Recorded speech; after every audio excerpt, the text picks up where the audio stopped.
Joining me now is former government advisor James Trice. James, this ping pong is just going to go on, but according to Rishi Sunak, it's going to happen tonight. This bill is going to get done. Do you believe him? I mean, it's great to hear the Prime Minister speaking like this, speaking this kind of forcefully. And what we should be hearing a lot more of him, as I suspect we go into the elections. And, you know, what's nice about this is that it kind of sets him up either to fail or to succeed. And I think politicians should do more of that. Less wriggle room, less weaseling out of things, right? If these flights don't take off, it's a massive failure for the PM. So that's a kind of forcing function that will focus his mind and help try and bulldoze over any of the stupid lefty lawyers who try and stop any of this stuff. One important thing I think we have to remember for tonight's votes is that the Conservatives don't have a majority in the House of Lords. They have a plurality. There are more Conservative peers than there are of any other single group.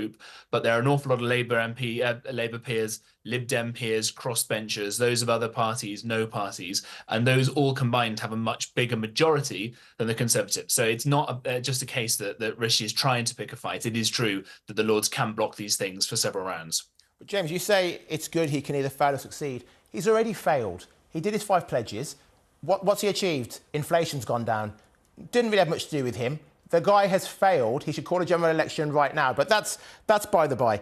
Do you think, let's say, in this imaginary world where this bill passes through and a plane actually takes off to Rwanda and we get 30 people maybe landing in Rwanda who are asylum seekers, the British public aren't going to see that and think, success, Rishi, well done. You got 30 people to go to Rwanda. That doesn't stop immigration. That doesn't stop the small boats. Well, so on the first point about his priorities, we'll have to wait and see by the time the election is actually called, whether debt is down, whether the economy is growing, whether the waiting lists are cut. Again, it's nice to see politicians put these sorts of pledges out there to be judged by. Now, you will all note that he didn't actually put a timeline on some of those, so we'll see when the election is called. But the failure, I think, at least in part with this Rwanda stuff, is to focus on Rwanda rather than all the other things we can and should be doing to stop these illegal crossings coming over of people we don't know who they are, coming over illegally into this country and then being forced to be paid for by the taxpayer, because that's what we need to focus on. That's what is going on here. Tens of thousands of people every year. But it's not about the 30 people, if that's the number that, you know, is going to happen going there. It's about the deterrent effect. Now, if there is a massive deterrence, once some flights do happen and people start going, oh, bloody hell, oh, the UK is actually serious about this now. I'm not going to get on this little small boat on the coast of France and go over to the UK. They're not a soft touch anymore. I'm going to end up thousands and thousands of miles away. I'm not going to get on this boat. If we see that happening and the numbers come down, that's a massive success. The problem is, because the government seems to have ramped up some of the rhetoric around Rwanda, try saying that sentence 5 times fast, if it doesn't have a massive effect, even if other things do have an effect, like more patrols and things like that, then it's going to be seen as not much of a success. And the problem, of course, is that tens of thousands of people, it's a really big number. And you're right that people might just think, oh, well, it's only 30 here. We've got to see the whole aggregate number come down as part of a broad strategy. And I'm really hopeful, as everybody should be, regardless of what party you're in, that the Prime Minister is successful, because we can't afford to have tens of thousands of undocumented people illegally coming here and then disappearing. You're absolutely right, James. But again, I'll go back to your point of this being a deterrent. If at best we can get 500 asylum seekers to Rwanda before Christmas, and I don't think that's going to happen in either way, but let's say we get 500 people to go to Rwanda. These 500 people have been taken from people who are already here existingly. People who've been in this process for the last 3-4 years.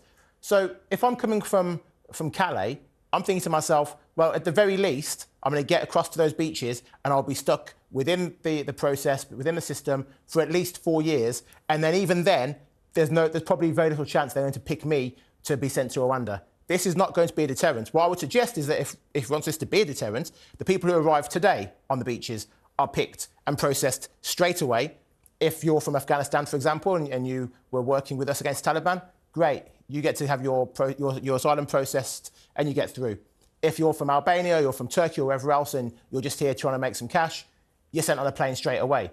But that's not what Sunak's doing. Sunak is going to say to those people, right, you've got to join the back of the queue. Maybe we'll get you in 4 years' time, but we probably won't, because we're only going to send 500 people. And this is why I think it's been a mistake to have allowed Rwanda to become the be all and end all in the minds of so many of the commentariat and maybe some of the public as well, because it needs to be done as part of a much broader scheme of all of these things. As you say, there's a big backlog, and it's not just about processing that backlog quickly, because you could just have someone stand there with a stamp and say accept, accept, accept. That would clear the backlog. It wouldn't have, the right kind of effect that we'd want to have. So I think that's something that I think on your interpreter's point, I think this is about the after Joe Biden's very failed withdrawal from Afghanistan, when we saw people on planes and falling off as the Taliban took over and undid 20 years of hard work of women's development rights, all these sorts of things. These are people who managed to get out of Afghanistan because they might have been killed for collaborating with the Brits and making their way here illegally. So I think there's some technical difficulties there. And I think the biggest problem that we've got is 40,000, something like that, of these people crossing illegally. That's very important. It's very, very big numbers, and we need to stop all of that. But we've also found in the last couple of years, 700,000 net migration. These are extraordinary numbers. And even if all of those people who are coming here are wonderful and they want to become Brits and assimilate over time, the sheer scale of numbers that we're seeing from legal migration dwarfs illegal migration. We're at a point now where 1 in 60 people in the United Kingdom also has come here in the last year, 18 months. And that's clearly not having a good effect on our kind of fabric, social fabric, and kind of cohesion.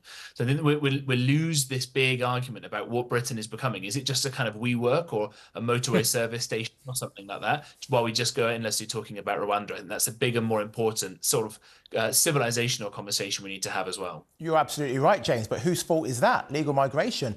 Boris Johnson, one of your pals, he was paying British people to take in Ukrainian refugees. He's giving out visas left, right and centre to university students coming from overseas. And to be fair, we need those foreign students to pay for our universities to keep our costs down. But this is 14 years of the Tories. The blame lies with them.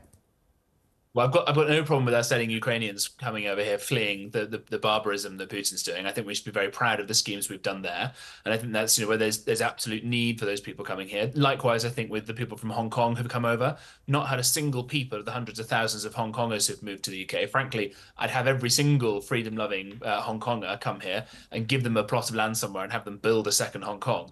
Right, that's a kind of wonderful, hard-working, industrious people that'd be great to have here.